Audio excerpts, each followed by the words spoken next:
Hi, everybody. I'm Steve Pond, awards editor of TheWrap, and we're happy to have you here for our 2022 Emmy Award screening of two-sentence horror stories with a lot of the creative team behind the series. We're going to start by showing you a trailer, and then we'll go right into a conversation with our guests. To the audience, please participate in the live chat, share your thought about the shows, let us know where you're tuning in from. And now, before we introduce our guests, let's take a look at the trailer to Two-Sentence Horror Stories. Let us take care of you. I'm dreaming. This tech junk has taken over. Don't give me that wounded animal look. I was looking out for you.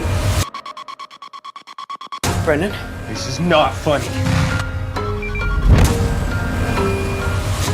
Whenever he got angry, his demons would come out.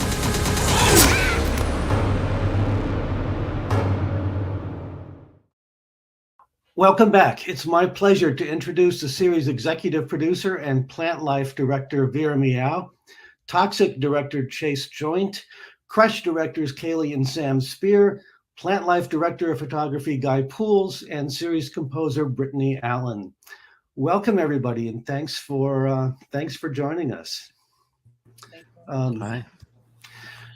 Vera, let's start with you since the series started with you. Tell us a little bit about the genesis of this show and how you came to collaborate with Stage 13 on this. It was just one of those funny Hollywood stories. I responded to a post about, a new studio that was looking for creators. I walked in there not knowing that it was Stage 13 and Warner Brothers. And they asked me some of the thoughts that I had about ideas and shows that I would want to make in a perfect world. And one of the ideas that I had was a show called Two-Sentence Horror Stories, which I pitched as sort of a la Twilight Zone, sort of updated for the current day, an episodic psychological horror anthology series with a real commitment to, I think, a different kind of talent pool in front of and behind the camera. Mm-hmm. So that was the pitch, day one, and they seemed to like it. And fast forward to 4 seasons, 3 of which were on the CW and on Netflix later, and here we are. Yeah. So was this inspired by the Reddit folder that's basically Two-Sentence Horror Stories? Yeah, I'd come across some of the more viral Two-Sentence Horror Stories that had been posited on Reddit. And for those who don't know, on Reddit, there was, I think, a challenge thrown out to the Reddit community. Could you write an effective horror story in 2 sentences? And I just kind of fell in love with them from just a sort of a nerdy fan perspective. I thought as a literary device, it's just really interesting to try to condense something down to 2 sentences. And at the same time, to be able to do it in such a way that it kind of gave you some spooky thrills. It felt a little old school, sort of like a literary way of invoking the sense of sitting around a fire and sharing ghost stories. And it just tickled my fancy. And I thought that it would be, I think because when I would read some of the best of those sentences, I had stories and whole scenarios spin out in my brain just naturally. And I think that was why I thought it was fertile as a device to frame an anthology series. Yeah. I mean, obviously in TV, there is this rich history of thought-provoking horror anthologies that, as you said, goes back to the Twilight Zone. Yeah. I mean, how did you want this one to stand out? On one hand, I wanted it to be familiar. And if it ever came within a tiny fraction of proximity to the outer rim of Twilight Zone, I'd be ecstatic. So I really wanted to give people that experience of a good story told in an episodic form. But I think the way that I wanted it to stand out was really around the point of view and the perspectives that were centered in the story. Who was coming up with these ideas and what worldview was driving a conversation about what the real horrors are in current day. And I think that was built into my pitch. And so, the show really really has, from the very beginning and all the way through, made a commitment to, prioritizing, the points of view of communities that we don't often see, frankly, centered still to this day in television. I know there's a big, public push towards what they call diversity, equity, and inclusion. And this was back in 2015 when I was having the conversations at Stage 13. And I think the push wasn't as significant then. But I would say that even in the landscape now, Two Sentence Horror Stories continues to stand out as being the exception, right? Or I should say that other shows where the perspectives that we center across all of our episodes might be an exception. It's the rule on Two Sentence Horror Stories. And I think it provides, most importantly, a different creative spin on some of the classic tropes and the classic sort of story formulas that we might see in psychological horror. Right. Well, let's talk to a couple of your directors. Chase, what was it about this project that appealed to you that made you want to get involved? The project as a whole or the episode? I mean, everything that Vera has just summarized is so exciting to me. I think that anchoring from minoritized POVs literally shifts the representational landscape of the kinds of projects that we create, And when I was first pitched Toxic, the episode from this season, I was told it was about toxic masculinity and toxic friendship, but I was also reading the pages through the lens of white supremacy and a kind of radicalized misogyny that often gets cast through phrases like boys will be boys. And, what I liked about the episode and the writing in Toxic in particular was that we're given these glimmers and these chances to imagine a world otherwise. And I think that those opportunities to imagine the world otherwise are laced throughout the show. Mm-hmm. Right. Sam and Kailey, what about you? What appealed to you about getting involved with this? Yeah, the same that they were saying. It's so exciting to have different stories told from different perspectives and focusing on characters that we don't usually see on TV and having them be the center of the stories. So we were really excited about all the episodes, but especially we had a lot of fun with Crush. So Crush was specifically fun for us. We the leads of that episode are identical twin women in their 70s, played by the wonderful Jackie and Joyce Robbins. And it was just such an amazing experience to be able to be twins, directing twins, and chat with them about just their experience being twins and being able to bring that onto screen. It's something that we, being twins, we very rarely see twins represented as actual human beings, individual humans. Individual human beings with a different kind of complicated relationship. And so to be able to be a part of bringing that to screen was just, it was a dream. And also age too on screen, you don't see often in the center piece. And yeah, they were amazing to work with. And we've wanted to work with them for a long time now. We always cross paths at film events and stuff, but we've never had the chance to work together. So we were so stoked to be brought on board this one. Right. So Vera, did you have this story about twins and go looking for twin directors? Well, Sam and Kailey, we were lucky enough to have them direct on the previous season. And sort of the way that it all came about actually is Liz Levine, our executive producer in Canada, said to me, there are these amazing actresses here in Vancouver, these twin women, in their 70s, and they could be, a character in an episode.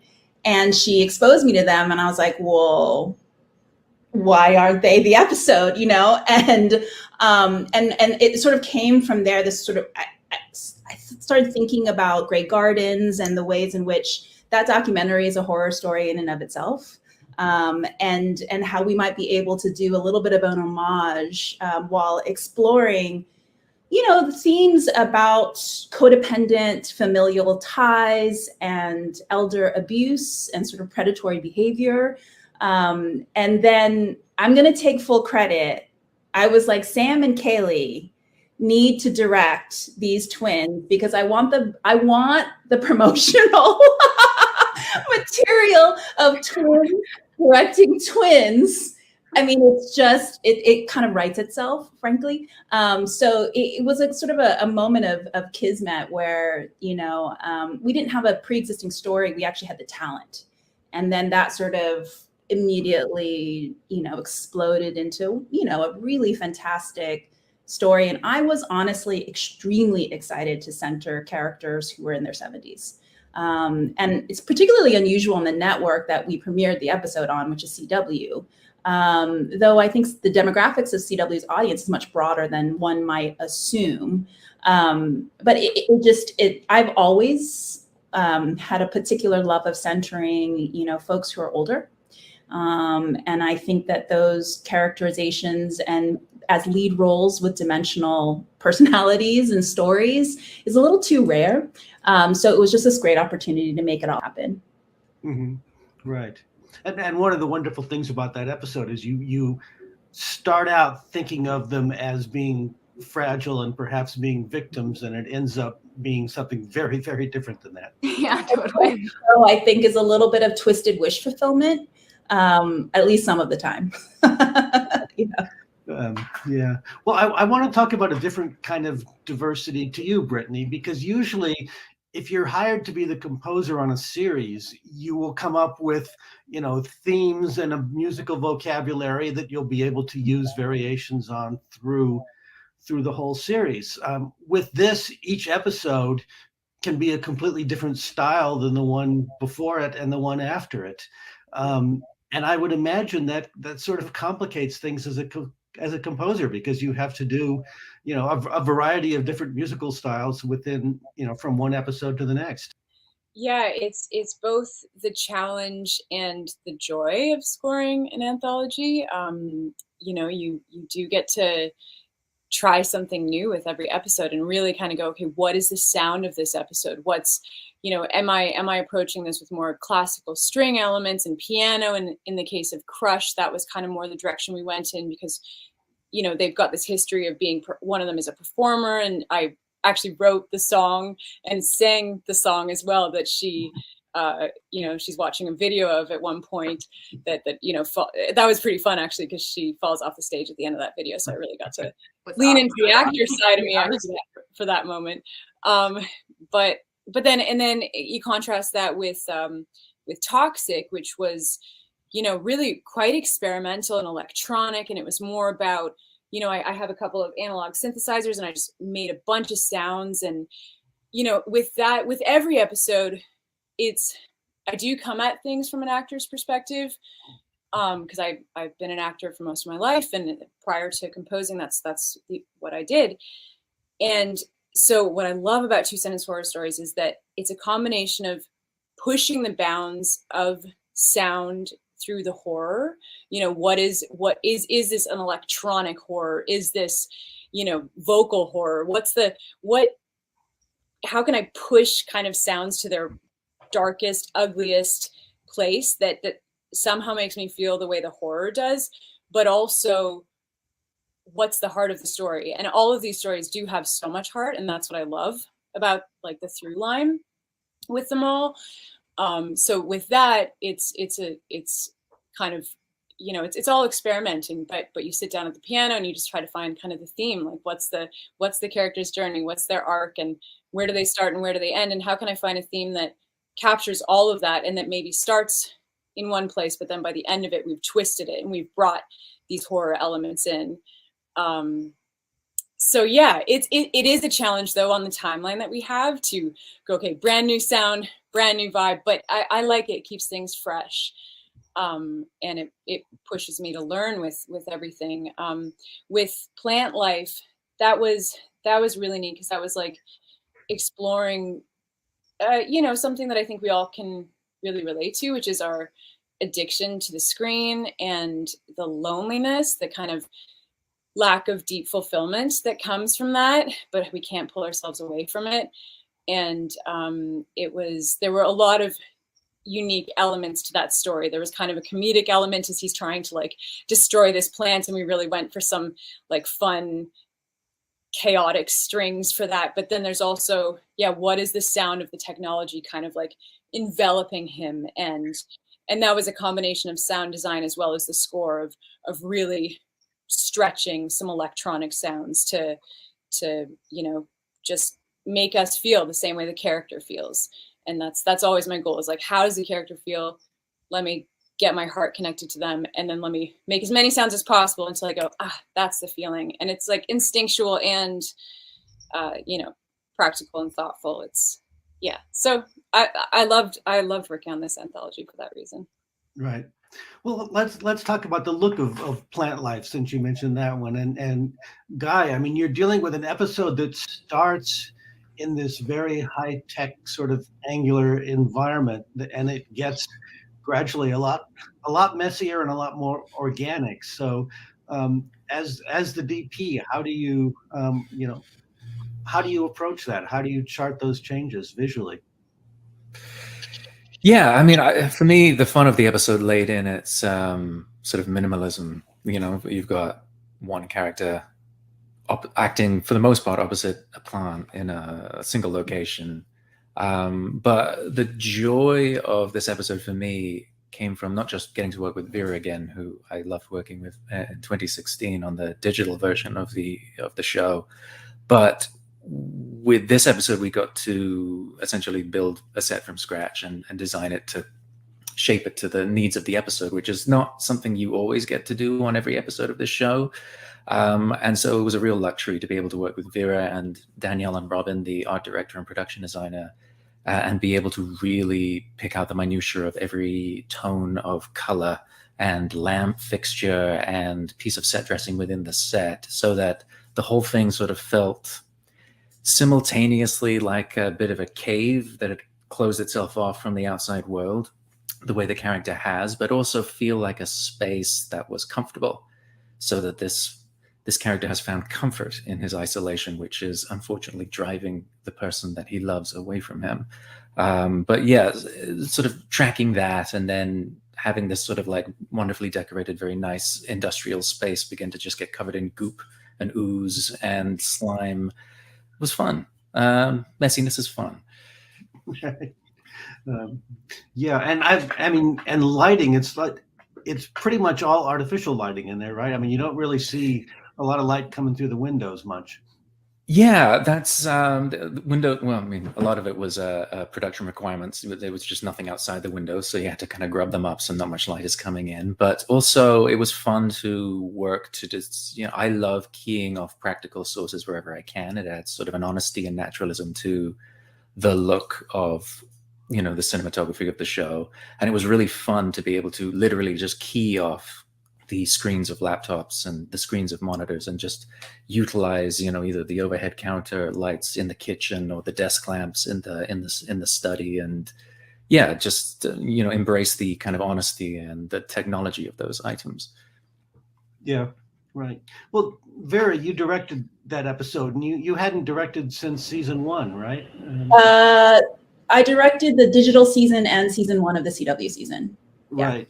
So what makes you think, okay, this episode I want to direct? I think a couple of things. I think just personally, in my own headspace, I'm just really interested in any sort of attempts to sort of muddle through this thing that we have on our plate, which is environmental deterioration. It's just an issue that is really important to me, and something that I'm exploring more and more in my work. But also at the end of the day, it's a love story, and I'm a sucker for love stories. And I just felt like the combination of the two was, it just called to me, and I could see the story, right? That this interplay between, what you can imagine signifies the digital kind of man-made, machine-driven world. And what I call, digital or artificial intelligence, and the organic kind of kingdom of natural intelligence, which is the natural world. And the way the two of them, we get to interact with on all levels in the story, visually, sonically, and frankly, obviously over the course of the the episode, the take on the story is that natural intelligence at the end of the day, you know, is the one that prevails. And we are the ones that have to learn how to live with it, which is honestly a message that I can get with. So yeah, it was kind of a no-brainer. I was always attracted to the script.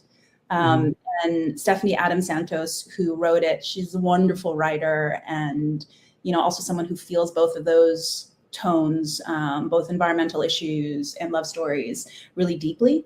And she was a joy to work with. So yeah. Right.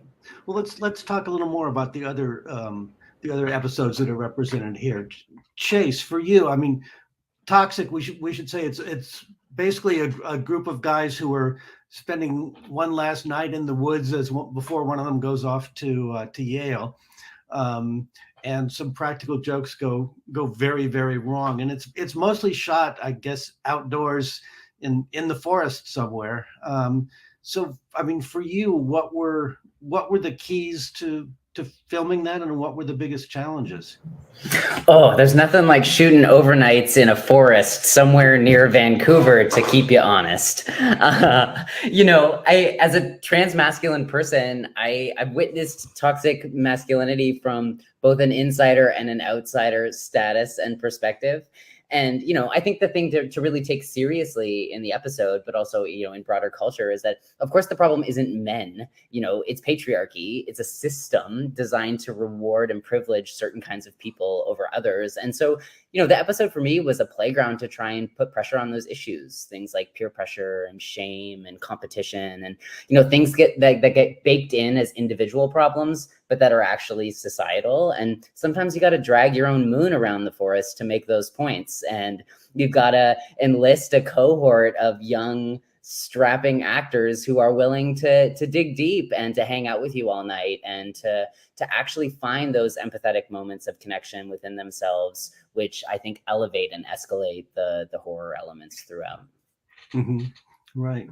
So how long do you get to film one of these? I mean, they're 20-minute episodes, so do you have enough time? I mean, Chase, how long did you have out there in the woods outside Vancouver? We get 5 days prep and 5 days in the woods. Right. And we use every minute of those opportunities. Right. I mean, Sam and Kailey, I would think 5 days is not enough to build that environment that your two leads are in. I mean, it's such an amazing house where every square inch is crowded with something weird and interesting. Yeah, that Robin and Danielle did an amazing job, and the whole art team, just like every little bit. And there's so many little bits that the audience won't even see, but all the little details. For those who don't know, the episode Crush takes place in this hoarder's house, and so these two women have been holding on to everything for forever, just all these bits of their combined lives. And yeah, Robin and Danielle made this like beautiful set. This old kind of Gothic house that's just filled to the brim with all of these amazing things. And it just looks stunning, but also just like for us and the story that we were telling, it's just the way we saw it really was like this visual representation of being inside these women's minds, where there's these people who are holding on to everything, the good, the bad, the dangerous, the beautiful, that they can use against each other in not so nice ways, or they can bring out those good pieces to give to each other. But it was a cramped shoot. It was a very cramped shoot. Those halls are tiny. To get a camera in there is a little tricky. Yeah. To get our crew through. But it looked beautiful. And we used like every minute possible. Speaking about time, like watching the time code, and we're like, okay, we can finish the shot. Yeah, I mean, it looks like there's barely room for the actors, much less for a crew of people who are trying to film them. Yeah, it was tight. Yeah, it was tight. I'm just marveled to the organization behind the scenes there. Yeah. Like all those tiny little things that you see are being kept track of very, very detailed way by the people. Cause we'll have to move things out and then move them back and make sure that, the cobwebs are back in the right place and that little book pile is moved to the right place. And so there's an amazing group of people working behind the scenes to make all of that possible and keep it together and keep everybody safe moving through the horde. Yeah, the fun thing about that is we shot it at the end, and so we collected little bits from all the episodes that are in there, and so like the tea pot we used in tea time, and there's lots of little tie-ins to other episodes. Yeah, I think it's worth it just kind of picking up on what the Spears are talking about. And I think Brittany talked about is the joy and the challenge of an episodic anthology series, and just have to give huge props to the crew and all the department heads because this is a hard show. We're a scrappy production, and you don't get to carry any of the costs or the labor over episode to episode. And in fact, given the nature of it, you actually have to fight against it. You actually can't have similarities. And that's from the beginning of story ideation into the development of the scripts, all the way through to, the prep and the production, the shooting, and all the way through post. And Brittany's like, nothing can feel like we've been here before. And as the seasons go on, that becomes a larger and larger challenge and such a heavier and heavier weight on the crew. Doesn't get to sort of be able to sit back and be like, I built that set, and now we can rest. Actually, they build that set and they start prepping on building the next one. They have to, all that amazing work has to be torn down. Like Guy said, the plant life set was gorgeous, and then it was torn down in the blink of an eye. It was painful. That's also what the show requires. Yeah, because then it was transformed into the hoarder's house. Yeah. So Brittany, how much time do you have if they're on these 5-day shoots? When do you get the footage, and how much time do you have to turn around a score? Well, I was going to add on to what Vera said, which was that, there's this feeling of satisfaction when you complete an episode and you're proud of yourself, but you don't really have much time to celebrate because, you maybe allow yourself a minute or two, and then right away, that the next episode is due a week from then. So that it starts out, you kind of think you've got about 2 weeks per episode. Because I suppose from the moment I see the locked cut, it is about 2 weeks until, my entire, the score for the entire episode is due. But when they start stacking up on top of each other, you really only have 2 weeks for the first episode. And then it's about a week moving forward. So if you want to have, a moment to breathe, you're looking at about like 5 or 6 days an episode. It's grueling, but you do get, a part of my process is I like to build a lot of ideas off of the scripts if possible. So I will, with both of the seasons, I would spend at least a few days, if not more, but sometimes you can move pretty quickly at that stage of the process where I'll read all 10 of the scripts, one after the other, and then I'll just sit down and I'll just come up with ideas. And I won't necessarily go, okay, I'm going to now write a piece for this episode or for this episode, but I'll have all of those stories inside of me and I'll just let my instincts kind of guide me. And then in the aftermath, I might have 10 to 15 or more cue ideas. And then as they're kind of coming out, I'll go, oh yeah, that works for this episode. That's the emotional theme for this one. Or, like I said, I because it's got the element of horror, an aspect of composing is finding these unique sounds that maybe you haven't, that aren't super familiar. They're not, like I said, sometimes it does call for a classic string kind of weird horror, but even in that case, that's me with an old violin just for an hour, like making weird sounds. And then I go through and I isolate kind of the pieces I like the best. And then I have a folder of all of these ideas so that puts me in a better position so that when I get the locked cut, I kind of have these kernels to build off of.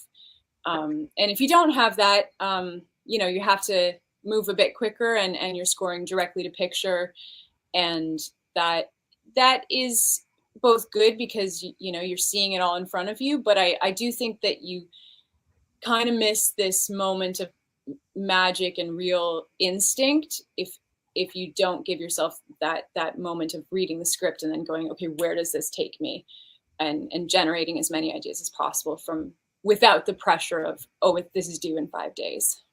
Right.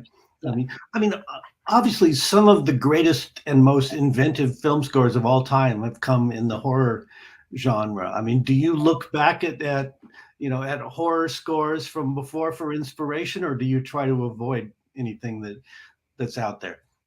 I do a little bit of both. I'm entirely self-taught as a composer, so I didn't go to school for it. I didn't, I wasn't.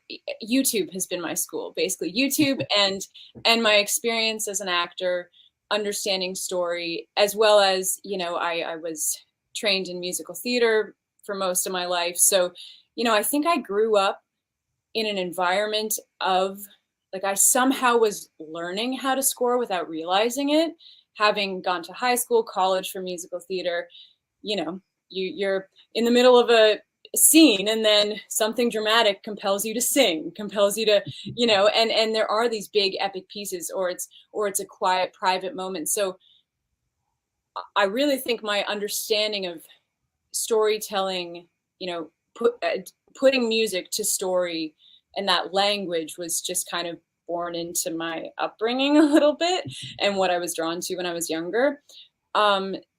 So yeah, it is a combination of being inspired by other people's work, but I can't say that I'm an encyclopedia of horror scores, and nor am I an encyclopedia of the greatest actors of all time. It really is a process of experimenting and learning and instinct and emotion that kind of drives me as an artist, and how do I emotionally resonate with these people, and where does my instrument guide me to make the sounds that come from that. Mm-hmm. Right. Vera, when you're hiring for this show, I mean, my understanding is the writer's room is 100% female and 80% BIPOC, and I mean, what are your, is that really crucial for you in hiring people behind the scenes, and hiring writers and hiring directors, that they represent viewpoints we don't normally see? I think I would answer it in the yes. I would back it up in two different directions. One is, that is the essence of the show. And so, you want to hire people who know what that point of view is, so that they can bring some complexity and nuance, which we need pretty badly. You need that sort of jump start in homegrown perspective when you have 20 minutes and you're trying to pack a lot of story and a lot of character. And, it's a challenge, telling stories. And, I've had the experience both of, obviously TV, in which you have the same characters across multiple episodes, and then also this show, which is a completely different, end of the spectrum. And so you got to have the folks who get it from the beginning, so you're a little bit ahead of the game, because the task ahead is actually kind of daunting if you want to do just the characters in particular. The other thing that I would say, and this is an encouragement that I would make to all of, the wonderful showrunners, and executive producers and TV creators out there, right, in this conversation about diversity, equity, and inclusion. My first and foremost argument is exactly that. Creatively, product-wise, storytelling-wise, it's really powerful. And that's the number one point of, sort of thing going for it. The other thing too is, like, we're not going to make any change until we make the change in our own projects. So, and definitely have to give some props to CW as a network, who understood that was, the commitment and the personality and the DNA of the show. And so really did, end up supporting all of our choices. I mean, frankly, one of the things that I'm really proud about with the show is that we have brought a ton of people into the Writers Guild and the Directors Guild. through simply hiring on the show, as opposed to being like, well, because it's a network television show, we should hire people with previous network television experience. That's great if it makes sense, but it's not the primary sort of list on my priorities for the talent putting the show together. And I think that, if the spirit of the show is centralizing people who aren't typically centralized in stories, gives us a fresh perspective on the creative, you want to see it all the way through, including into your hiring. So otherwise, it's a little bit more of an outside in kind of approach to that, which seems not even from like a philosophical or values-based perspective, it just seems sort of inefficient. So yeah. Yeah. And at the beginning of the conversation, we talked about the Twilight Zone. And one thing that was very clear when you watch the Twilight Zone, you got a sense of what people were thinking about and worrying about in the 1960s. And as a successor to that kind of show, I wonder, and I open this to everybody on the panel, how do you think Two Sentence Horror Stories is a show for this era? And maybe, Guy, you want to start on this, since we haven't heard from you in a while? I think if you're making a horror show or a horror movie or anything, and you're not tapping into some sort of very present, conscious, real fear in greater society, you're probably doing something wrong. What I really love about this show is the ability to take very specific topics. And, I think it's pretty clear with each episode that deals with a societal topic, what it is that is being dealt with. And I think it's really cathartic for me just to work with directors through these fears and anxieties. And, a lot of them I hold myself, and it's really enlightening to not just see other people's perspectives on them, but also to kind of examine my own attitudes towards them as I build a visual language with a director and break down a script. Mm-hmm. Right. I mean, Chase, for you, I imagine when you're making Toxic, you're not thinking so much, I'm making a Lost in the Woods horror movie, as you are thinking, I'm making something about this, this issue. Yeah, I mean, it's an interesting question because, early on, I was, of course, thinking about references like Lord of the Flies, but also comps like Stand By Me, right? Precious portraits of friendship that go strange and wrong in different ways. And, I think you have to hold all of those considerations simultaneously. And one of the things that I love about the show and the encouragement of the show's creators and leaders is it's about exteriorizing internal processes. And so how can we think together about how best to do that? And I love the different formal moves and collaborations that shift and change throughout the episodes, because you can really see how we all take up that charge differently based on our own socio-political vantage points. Mm-hmm. Right. I mean, Sam and Kailey, you're making a show about two women who are lost in the past in a certain way, but are you thinking about about how it reflects to today? Yeah. I mean, for that story, it's interesting because the issue at the heart of it has many layers. So it's about elder abuse, but it's also, the cool thing about that story was that because the leads were older women, we didn't really need to have like any bigger, greater issue than just like let them have a story and be present and go through all of the dynamics that they were going through. And that in itself is like tackling change that we want to see on TV. So not necessarily like having to tackle issues in like, say, the other episodes that we were doing, just like letting them be present and dynamic and being able to be the villain and not like explore elder abuse, but then like let them take charge, and we don't need to like have a character sweeping in to help them. Yeah, so that's what we found really cool about that. Yeah, one. it's really interesting with, I mean, across the board with this show, the different ways that each episode handles their the issue that's at the heart of it, and like being an anthology and being able to have different characters at the center of all of them, it allows to create different structures for talking about these issues. So some might hit them straight on in a really in bold kind of way, and some might sneak in through the side. And the allowances for the creativity in that way are, I think, really special about this show. Yeah, different ways to get into the conversations.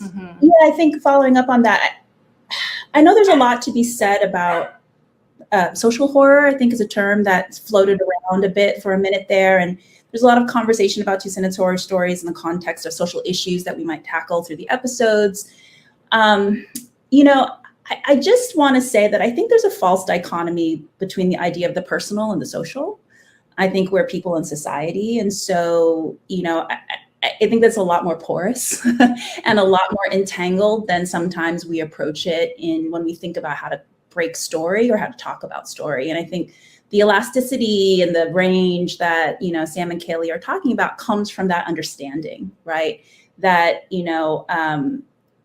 I don't think, in my opinion, there's no personal story that doesn't acknowledge the world around us and how it works on us and how then we interact with it. And there's no story about the world around us and greater issues without drilling down into people, how it plays out and impacts people. And so everything else, I think, is made up. Frankly, it's a fiction to be able to disentangle the two. So, with the show, the encouragement is always they go hand in hand.